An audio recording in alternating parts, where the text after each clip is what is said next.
So let's get into the World Cup impact a little bit. Mm-hmm. It's coming up into the region. Why would this matter for Lawrence specifically? It's going to be packed and it's going to be like soccer central. It's going to help us immensely. So how this affects people with Airbnbs. There is a rule now where you can't have more than 3. So they have relaxed those rules in that time frame. I think there's some fear that people are going to kick out tenants. I don't know that that's going to be very feasible just because of timing, and you have to still obey the rule of tenants to landlord.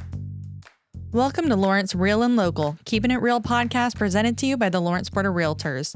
We're your go-to source for all things real estate in Lawrence, Kansas. I'm Lexie Haskin with Bank Midwest. And I'm Patrick Dipman with McGrew Real Estate.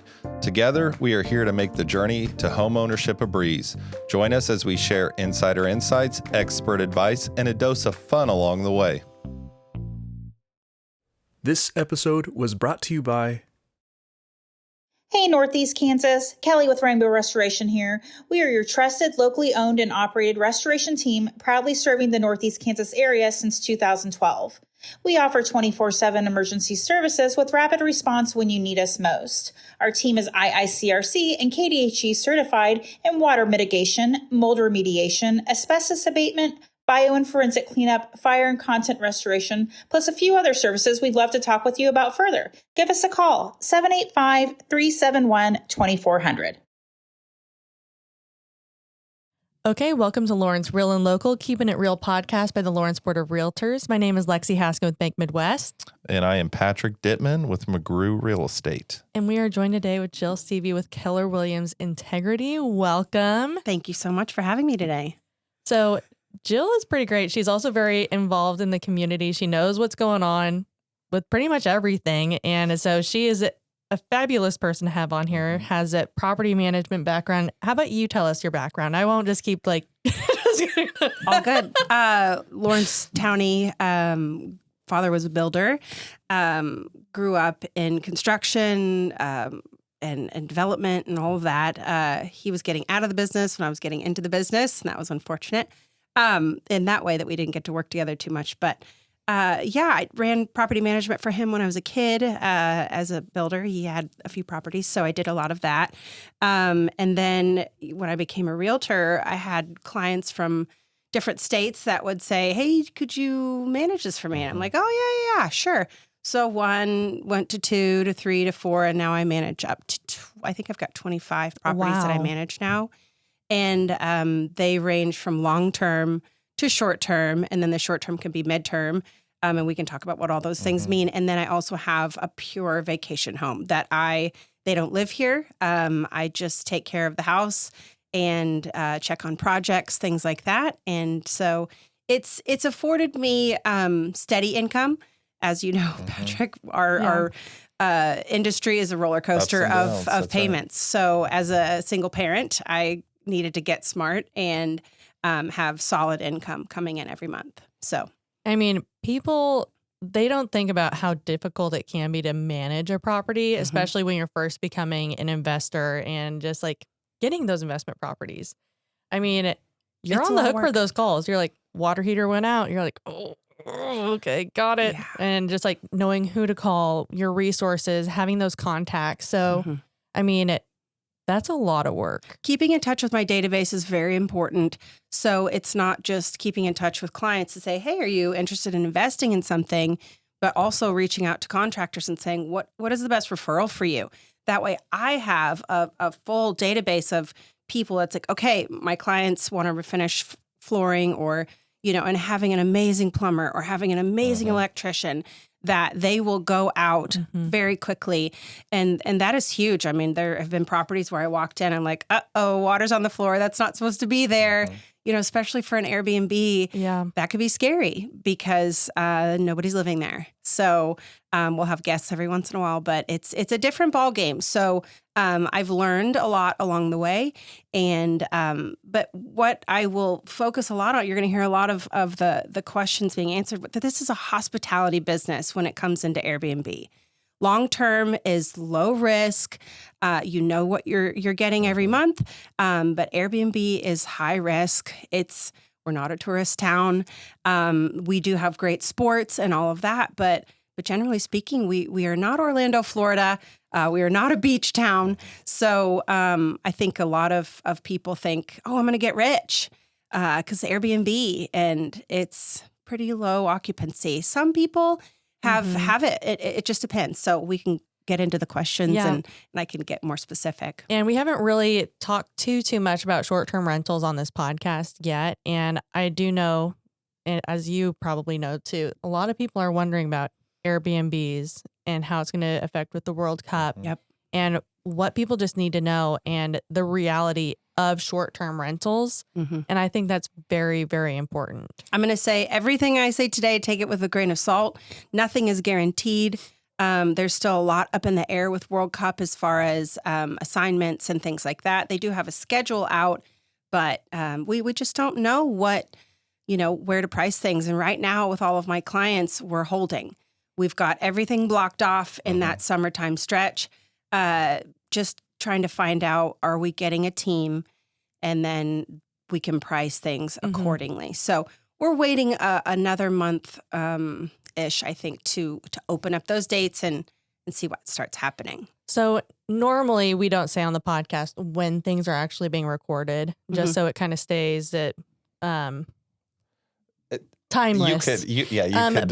But for this, we are recording this in January of 2026. This is being released sometime in March. So just to kind of put it into perspective, when we're talking about things, that there might be more information coming out between when this is recorded and when this is released. Absolutely. So obviously if things come out, do your research, but this is still good knowledge to have, especially when it comes to short-term rentals and things to expect. Absolutely. So we'll talk about the city changes here in a minute, but as far as just the differences, the initial differences for somebody that's looking at a long-term rental versus owning a short-term rental, or for somebody like you who's managing those, how are those so different? So it's risk. It's all about risk. So a long-term rental is going to be low risk. You know exactly what your tenants are paying every month. So if I have a 3-bed, 2-bath, it's $1,800 a month. I know I don't take, as a landlord or property manager, we don't cover the utilities. Maybe we don't cover even lawn and snow removal. So you're getting that money in every month and your mortgage is being paid for. Or if it's, paid for outright, then you're just paying the property taxes. Whereas an Airbnb, there is no promise as to the bookings. We are at the mercy of short-term rental sites, whether it's Airbnb, whether it's a Furnish Finder, whether it's VRBO. We don't know when those are going to come in. It could just be, it's kind of like if anybody was ever on Etsy, it's like, cha-ching, ooh, I got a sale. That's so exciting. And so I'll just see on my phone, oh, somebody wants to book your location. Great. But I don't know when that's coming in. And so other people, and it all depends on pricing strategies too. If you price it too low, then I feel like you get kind of a party clientele perhaps. Whereas if you price a little higher, then it might be, or if you have more of an upscale sort of Airbnb, then, you're really marketing towards like parents and, kind of a higher end clientele, which I tend to want. And I don't mean to sound like a snob. I just, there's no parties and things like that. So, and I think rules are pretty restrictive online where there are no parties. It's quiet after 10, things like that. But, they're coming in town for a reason. Things happen. Yeah. Yeah. But luckily on that front, knock on wood, I've never had a bad situation happen.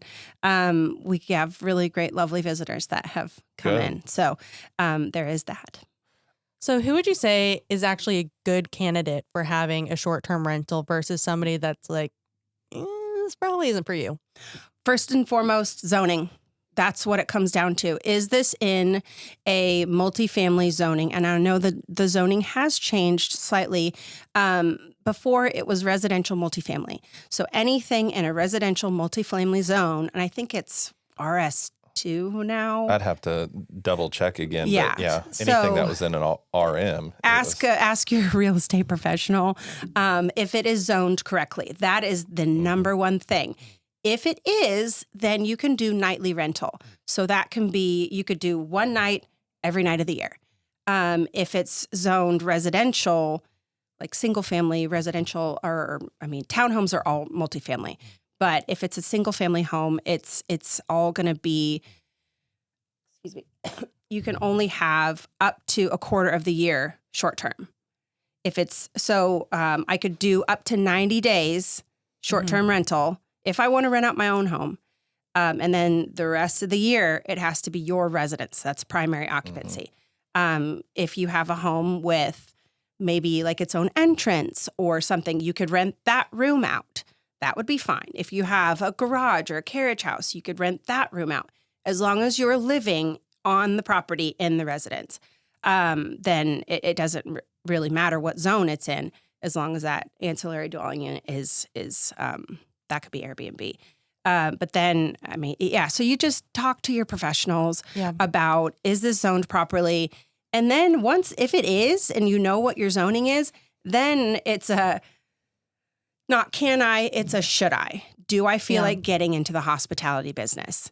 Airbnb is that. It's bed and breakfast. This is high hospitality. You are chatting with your guests, sometimes, fairly frequently, sometimes not at all. Sometimes they can be very quiet. Yeah. But it is a hospitality business. It's furnished. You're paying for utilities. You're oftentimes paying for streaming services, internet. So all of those things are included. And so do I feel like fronting the money for a fully furnished home and then insuring for those furnished items, and then all of the bills also? So that's where you're paying more upfront and monthly to hopefully get a return, but it's not guaranteed. It's not guaranteed. And so it's a little risky. And even some Airbnb hosts, they want to market their property too. They want to provide a good experience so they get good reviews. People being like, wow, this host did this. My husband and I went on a little anniversary trip just for a weekend because we didn't want to stay away from the baby too long. And the people they knew was our anniversary, they left us some like little sparkling juice in the fridge. They baked us a cake and left it in the fridge. They baked us a cake and then they drew us a card. Oh, like a that's handmade sweet. drew us a card and left it there. Wow. And of course that stuck with me. Like I'm remembering that. And there's some steamers in the bath. It was a really nice experience, but that would be someplace we would go back to because they created that experience too. And that goes back to hospitality as well. And just creating that experience for people. Absolutely. And, that all goes into the budget.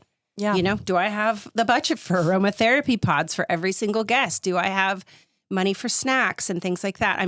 Not all guests are celebrating their anniversary, but it does add to that. So then are you going to take care of that as the owner, or do you need a property manager to take care of that? Do you want it to be high touch or do you want it to be low touch? And this is where, we come into play, and we can make your experience whatever you want it to be, whatever you have the budget for. So it really there's a lot of different factors that go into it, but I do have a menu of services that, we can, there's a whole scale. Yeah. The scary piece for me would be, okay, this is like staying in a hotel room essentially, where they'll come down the hall and they'll give me new towels and clean sheets between wherever I stay, whatever it may be. Now you're taking those and you're putting them somewhere else. And now who's going to make sure that there's clean towels and there's new bedding and things like that? And that's... Well, Airbnbs, as you know, it's like living in someone else's home while you go away. So you have the comforts of a home, more of a high-end coffee service. You might have snacks. You probably have a microwave, a full kitchen, laundry, maybe a yard, a little more sitting space. So those things are included. So you're basically going on vacation to stay in a home, kind of. Whereas a hotel, it's like, okay, I might have a little coffee pot, maybe, but there might be breakfast downstairs. Who knows? So it's just whatever the experience is that you want as a visiting guest. When we go places as people, it's like, what kind of experience do we want? Is this business and I'm in and out? Or is this like a trip with my kids where I do want laundry and I do want like a railing to put the towels if it's, like a summer vacation kind of thing. So what are the kinds of things? And then maybe we want to cook meals at home, that kind of thing. So as a property manager, just to get to that, so I will list on Airbnb all the different amenities, and we can provide different amenities depending on how high the touch wants to be. Yeah. So what would you say is one of the most common mistakes you see first-time short-term rental investors make? Oh gosh, there's a couple. Overdoing it. I want it to be so cute and blowing your budget for decorations and all of those things. The more knickknacks you have in your house, the more would get damaged, the more would get stolen, the more to clean. So I think just keep it very simple. And yet when you are decorating, when you are furnishing a home, keep it very simple. Don't buy the most expensive things. Buy things that can be easily cleaned, laundered, vacuumed. Don't get frilly rugs and shag rugs that might look cute, but they're going to be really difficult to clean. Yeah. And so you're replacing them a lot more. That being said, when you are booking, don't we all want to find something that's really cute and really charming and has different, like I want to stay in like the pink room. Something that's a unique feeling that you couldn't get at a hotel. Right. Rather than, but then it's going to be maybe a higher price. Whereas if you have something that might be a little more budget based as far as the furniture, as far as the features, but this is like in and out, like kind of like a hotel, but with laundry and things like that. So those prices tend to be a little lower in bookings. Whereas when you have a little bit more of a high scale, then the prices might be a little higher. So let's get into the World Cup impact a little bit. Mm-hmm. So, it's coming up into the region. We still don't know if we have a team as of January, but why would this matter for Lawrence specifically? So we are close to Kansas City. I do believe, I do know that Rock Chalk is a facility that they can practice in. It's they've upgraded it to be regulation. So I think that there would be a team that would practice here. So if we do get a base team, then they would definitely practice here. So they're going to need places to stay and all of that.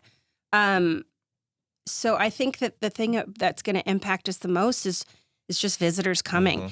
And we have amazing places like Red Lion where it's going to be packed and it's going to be like soccer central, or football or whatever you want to call it. But, I think downtown, our restaurants are, it's going to help us immensely. And so we welcome it and we welcome all the people. So how this affects people with Airbnbs. So pretty much there is a rule now where you can't have more than 3. So if all of your properties are zoned correctly, then you can only have 3 Airbnbs. You can have as many long-term rentals as you'd like. So they have relaxed those rules in that time frame. So if you have 5, if you have, doesn't matter how many properties you have, but you could open all of them up to Airbnb if there's nobody staying there currently. Or I think there's some fear that people are going to kick out tenants and, just to try to get more money. I don't know that that's going to be very feasible just because of timing and, you have to still obey the rule of tenants to landlord and all that. But then another thing that's adding to this is anyone can rent their home out. Yeah. I could just choose to go to, this is a great year to go to Japan. Let's just go to Japan for 6 weeks. Get over there. And I'm just going to rent my house out. Yeah. You can do that. That was actually going to be one of my next questions is if you've heard of people saying, I'm going to leave for this amount of time and do Airbnb at this point with my own home. So I'm working with a property management company in town that have been getting a lot of inquiries about this. So we're creating a menu of services specifically for people that want to leave and rent out their own home. There is risk to that because it is our home. It's kind of like baby-proofing a home, and we want a guest-proof. Don't you need certain insurance types for people if you are going to do short-term rental as well? Talk to your insurance agents. Yeah. Definitely. Make sure your contents are insured. You just have to be a little more free-flowing with this because you are inviting strangers into your home. So, but that could be a consultation process that we're open to having with people. how to basically Airbnb proof, guest proof your home. So getting locked doors, maybe putting on an electronic lock on the front door, things like that for easy access when you know they're coming in and you know they're coming out, just so you can keep track of your home. Maybe you want to install Ring doorbells. Maybe you want to install some cameras outside the home, not inside the home. That would be creepy. Yeah. But what are the things that you can do if you do want to try to make a little money? But again, nothing's guaranteed. We can't promise any income. And is the risk worth the reward? Yeah. So what kind of demand spike do you realistically expect during that time frame? Oh, golly, that's so hard to say. I know. Because things are so up in the air with not knowing if we're getting a team. I think if we get a team, then I would imagine everything's going to be booked, all hands on deck. I think a lot of not the hospitals, but the hotels might already have a lot of bookings. I know Kansas City's really filling up. We just don't know yet. And I think a lot of other Airbnbs, I've done a lot of looking on the Airbnb site, and not a lot are open yet. So I think we're still kind of waiting, but I think it's going to be all hands on deck. So one thing I thought was interesting is we have over 300 homes listed on Airbnb in Lawrence, Kansas. Wow. So that's a lot more than we used to. And when you have such low occupancy, as realtors, we think, well, gosh, think about how many homes we could give to people if they weren't Airbnbs and all of that. That being said, during graduation weekend, during football weekends, during parent weekends, we need those places to stay because we don't have that many hotels. So a lot of people are having to outsource to Topeka, DeSoto, Kansas City, things like that. So, it's just, I think it's going to be all hands on deck for sure. And it's going to be exciting, and we need the economic spike that this is going to bring us. I essentially heard that as far as economic spike into Kansas City it's like having the Super Bowl for 6 straight weeks over and over. And even as much as like people looking to get a ticket in Kansas City are willing to travel, hundreds of miles to stay and just to make a trip. Well, and on, if maybe they're not even watching, they're just, going to the game. They're just watching in the bars and all of that. Yeah. So that's huge. They're just here for the experience and just what's going on around and just being a part of what's going on, even if they're actually going. Yeah. There is going to be this change, as we noted, for like 2 months. Do you anticipate anything beyond that changing? No, I think that because of our need for affordable housing, I think they're going to snap those. Yeah. It's just that time frame. And I think there's a lot of complaints as it is now that they've opened it up completely. So that's really tricky. So, I think it's just going to come back to normal. Yeah. But, if anybody wants to rent out their home, they can do it for the 90 days that they get. And and if they are wanting to capitalize on this event, then what should they be thinking about right now? Okay, so I would get a consultation or do your research on Airbnb. What do I need to do to get my home ready? Is this worth it? Look online at the Airbnb map and see what are other people charging. How many bedrooms do they have? How many bathrooms do they have? Things like that. I think just talking to other owners would be really helpful. But again, this World Cup thing is very different. But if you're just talking like year round, I generally think it's too risky. And talk to your real estate helper to see, do the numbers really work out for this? And I'd say look at the worst case scenario because that's what you could get some months. And if you don't own it outright and you need a mortgage paid, it could be really scary. You touched on all this, but something that I'm just thinking is what would make an individual a good candidate to be an investor on one of these? And then also what would make a house or a property a good candidate to be an investor? Great question. Besides zoning. Besides zoning. Besides zoning. Yeah. Proximity to the fun stuff. So proximity to campus, proximity to downtown. And then, World Cup, proximity to Rock Shock's going to open up. So that's totally different. But then, historic homes that are charming, homes that are cute, homes that have different appeal. So more experiential homes. And then your other question. If somebody's looking to make that investment, what makes them a good candidate? Have deep pockets. Because like I said, have the funds, have the resources. Have some money. So, I mean, if you're buying something with cash, you have flexibility. If you are maybe a newer or younger or a little more budget-friendly investor, then, you have to make that mortgage. Yeah. So just keep that in mind, and not just the mortgage, but the upfront cost to furnish. Yep. Pay the bills as well. So, Also, you have to keep the air running and the heat running all year round. And then paying for property management too, which I would highly recommend unless you live here and unless you plan on checking on the property often. And when it comes to short-term rentals and you're getting a mortgage, it does affect the loan to value that you're able to have. So there are different reductions if you're going to do a short-term rental versus a long-term rental.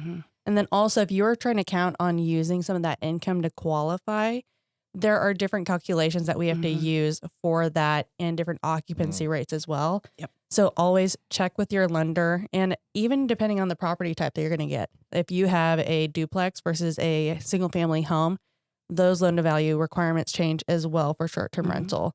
So just talk to the professionals, talk to the people. Absolutely. They'll look into the guidelines. They'll help you figure it out. Yeah, I definitely wouldn't wing it and see what happens. There are some hefty fines if they find you. I'm talking about the city. You have to have short-term rental licenses or long-term rental licenses. They need to do inspections. So, if they find you, they'll find you. So they'll find you.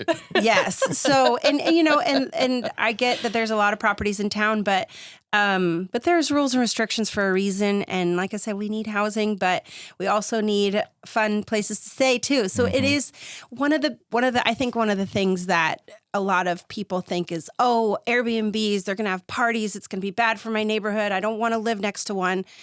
Generally, they go to bed early. Generally, nobody's staying there most of the time. And generally, we beautify these properties. So maybe something that was a little more run down, we're making it cute. We're getting it cleaned very often. And, and a lot of times these guests are really lovely people. And they're happy to stay there. So, yeah. I mean, you can even have some long-term renters and short-term rentals, like 30 days or something like that. Midterm. Somebody that's visiting for work or something like that.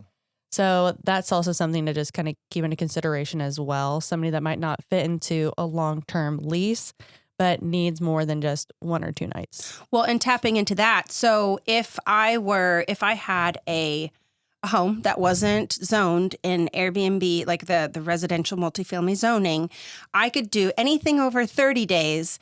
You can do you could do 12, 30-day stays, and that's fine.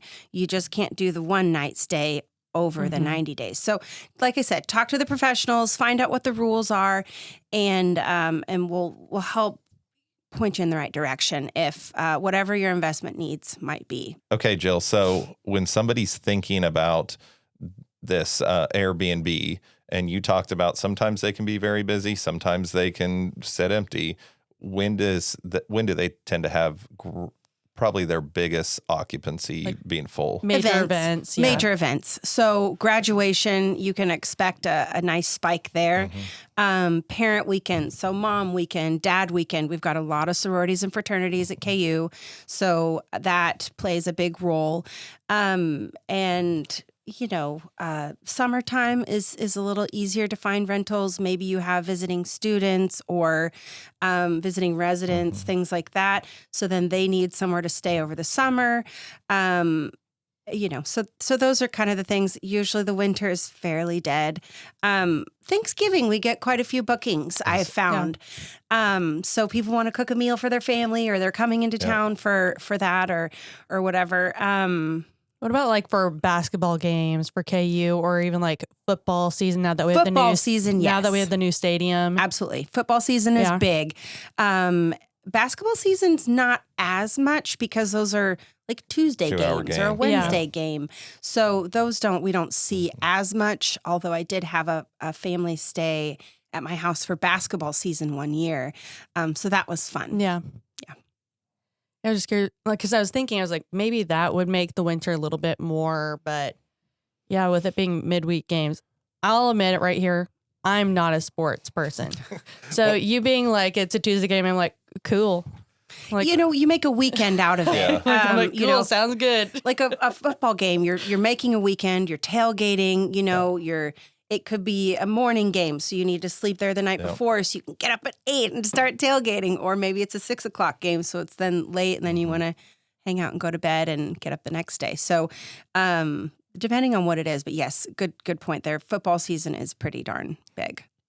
Well, that's good that they've improved. And 5 years ago, maybe it wouldn't have been the big hit. I think they could stink and people would still come. Football's something else. So that's for sure. So if someone misses this World Cup window just completely, would it still make sense to have a short-term rental in Lawrence? Again, it just comes back to the risk. To the numbers. Yeah, zoning, numbers. I mean, talk to your professionals about, will this pencil out? And just a rule of thumb of that, say you get 2 weekends a month. Is that enough to pay your mortgage? Because that might be all that you get. I think what we as Airbnb owners want is that week booking. So I want the Monday to Thursday, and then get it cleaned, and then have the Friday, Saturday. So if you can find people that want to stay there in the week, and maybe they, want to go back to their home, they work here during the week and then they can go back home.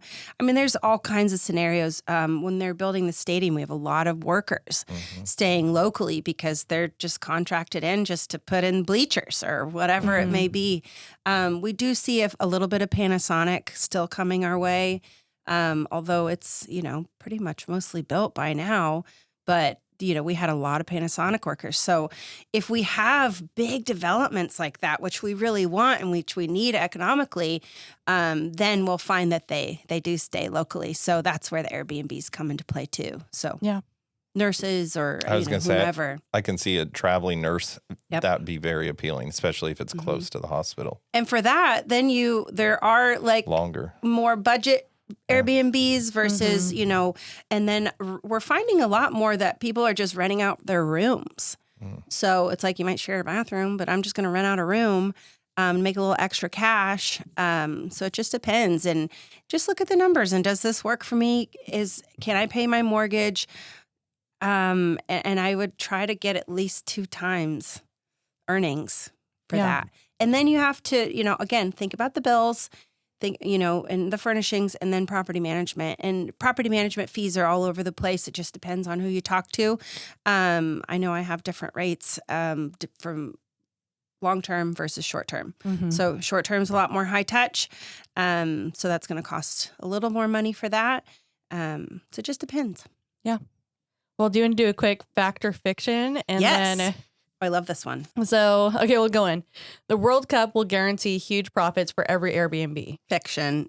We can't guarantee anything in this business. That being said, it's you're probably going to make a good chunk of change.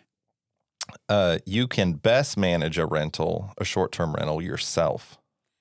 Absolutely. If you don't have a full-time job, kids, life, and I think a lot of times it's that emergency call. Yeah. So, or getting a call from your one of your guests at 12 o'clock at night saying, hey, where are extra towels? Where's extra toilet paper? Where's whatever? Or the water heater's leaking, or the air conditioning isn't working. So you're paying for somebody else to answer your problems for you, which, that's why we get paid, is because I'm doing it anyway. And so I'm okay with it. Short-term rentals always outperform long-term rentals. Fiction. They don't always. Again, that always is the key word there. It's you always know that long-term rental is going to give you X amount of dollars per month. you don't always know what short-term rental is going to give you per month. Yeah, you have more safety. Oh yeah, I love In the a long long-term term. rental. Very safe. Yeah, Feels very safe, very comforting. You need special insurance for Airbnb. Talk to your insurance provider about that, but you definitely need to insure your contents as the property owner. There's a little bit of coverage with Airbnb, but I don't trust it. Yeah. If somebody parties and ruins my house, what's Airbnb going to require of me to give them to then reimburse me? You need every single receipt of everything ever purchased ever in the home. It could be like Uber, you get $500 if you throw up in the car. Yeah. Yeah. Talk to your insurance agent for sure. But yeah, getting your contents insured is huge. And you have more contents. Yeah. Short-term rental regulations don't really get enforced. They will find you. They will find you. They will find you. They can look on Airbnb and see that your home is listed and then look online and say, oh, they don't have a license for that. Yeah. Or they're not multifamily zoning. So yeah, I mean, you could try, but they might find you, and the fine is about $2,500. So wow. I think the city has a visual map that you can check where there's Airbnbs, well, short-term rentals and then also long-term rentals. Absolutely. Let me make sure I was jumping ahead. You can buy any property and turn it into an Airbnb. That kind of goes with what? Yeah. Zoning. Hello. Short-term rentals hurt long-term housing availability. It depends. It can. I mean, yeah, it can, because it's taking year-round housing away. So of those 300 properties that we have listed, and the average, say, is 25% occupancy, that's 75% of the year unoccupied, that people could be occupying those properties. Yeah. I know even 20 plus years ago when I was coming from central Kansas up to KU to even just check it out or whatever, I couldn't even get a hotel room in Lawrence. It was living in or staying in Topeka and driving over. Wow. And it was just because there's probably just not enough of those. There's a lot of availability on Airbnb. Yeah. You can always find a stay on Airbnb. Yeah. World Cup, we'll see, but I would try to get in early if you're a big World Cup fan. Well, once the World Cup is over, the demand will disappear. I think so. I mean, obviously it will, because we don't have that need. We don't have those games anymore. We don't have this influx of people coming to stay. So I do think it will.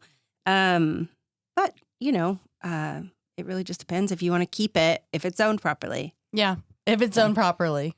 Zoning is everything. Because they will find you. And when they do, they'll find you. They'll find you. They'll find you and find you. Yes. I love that. Well, Jill, thank you so much for joining us today and talking about this. I know that people do have questions about short-term rentals and then even about the World Cup, how that's going to come into play as well. And thank you to the Lawrence Public Library. Yes, thank you. Absolutely. So that's all. Signing off. Thank you.